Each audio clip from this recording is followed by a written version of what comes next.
Imagine, it's 2 o'clock p.m. You've had your third coffee, your inbox is screaming, and your brain feels like a browser with 60 tabs open.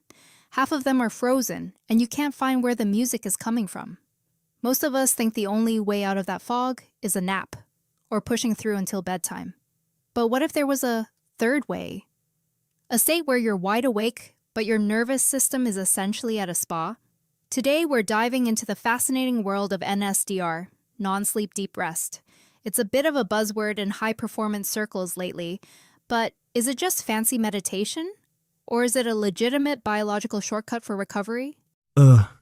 It's a great way to frame it. That browser with 60 tabs is actually a perfect metaphor for what we call constant sympathetic activation. Our nervous systems are essentially redlining all day.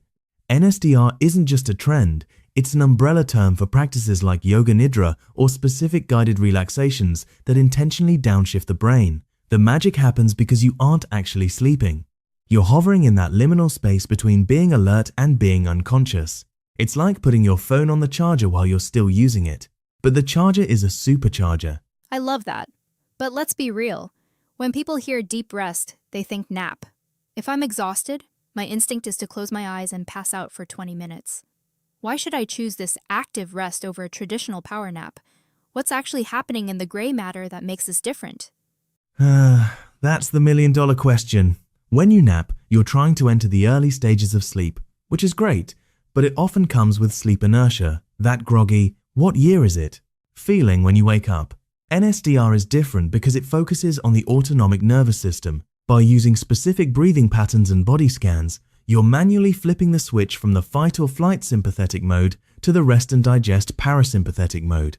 You're essentially clearing out the neurochemical trash that accumulates during high-stress work without the metabolic cost of falling into a deep sleep cycle. So it's less about losing consciousness and more about lowering the noise in the system?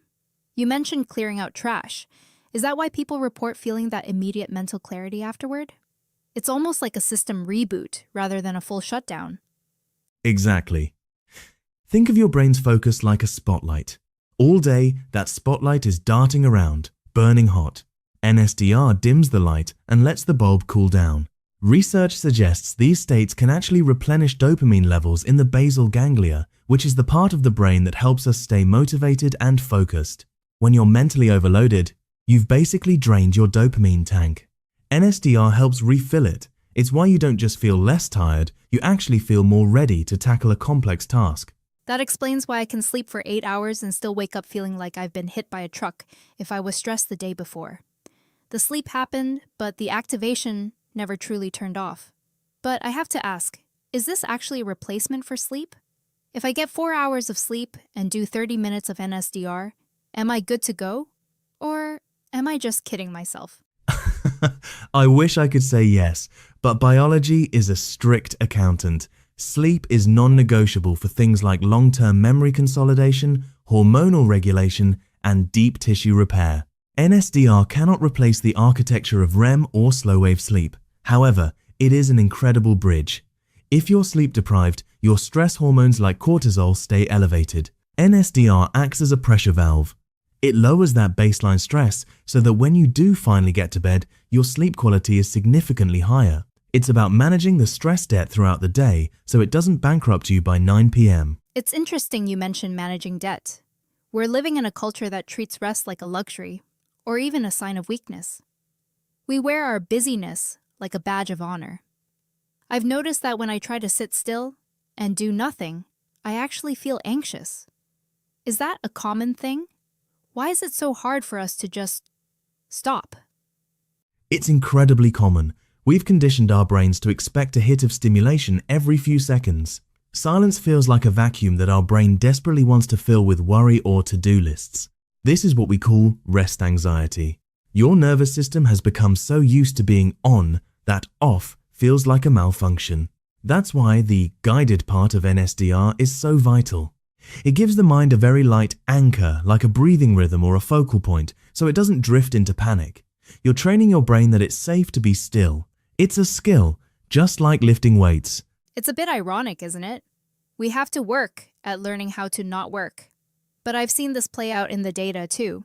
If you look at heart rate variability, or HRV, it's a clear window into this.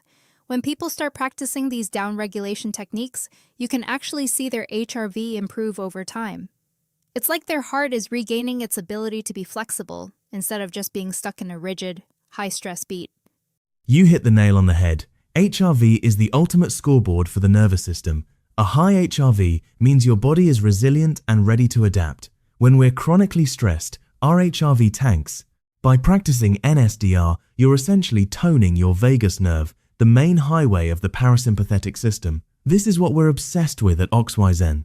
It's not just about tracking how many steps you took. It's about understanding the recovery side of the ledger. If you're pushing your body at 100% but your recovery is at 20%, you're not grinding, you're just braking. That's a powerful shift in perspective. We usually think of health as what we do, the gym, the diet, the work. But maybe the next frontier of health intelligence is actually what we don't do. It's about those moments of intentional stillness. If someone is listening to this and they're at that 2 p.m. wall right now, what's the first step? How do they actually do NSDR without making it another stressful task on their list? Start small.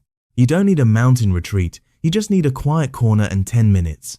Close your eyes, slow your exhale to be longer than your inhale, that's the physiological off switch, and follow a simple guided protocol. The goal isn't to empty the mind, that's a myth that frustrates people. The goal is to just let the body feel heavy and safe. When you stop the input for a few minutes, the brain starts to organize the output much more efficiently. It's almost like we're learning a new language, the language of our own biology. We've spent decades learning how to drive the car faster, and now we're finally looking at the manual to see how the cooling system works. It's not laziness, it's maintenance. And in an overstimulated world, maintenance is a competitive advantage. Exactly. The most productive thing you can do for your brain might be to give it 10 minutes of absolutely nothing. It's about moving from surviving the day to actually navigating it with a sense of control. That's a perfect place to leave it. Next time you feel that brain fog rolling in, maybe skip the 4th espresso and try a system reboot instead. Your nervous system will thank you, and your HRV might just show you the proof. This has been OXYZEN Health Intelligence. We're not just tracking the data, we're interpreting the life behind it. Thanks for tuning in, and remember, rest isn't the end of the work, it's the foundation it's built on. We'll see you in the next episode. Stay resilient.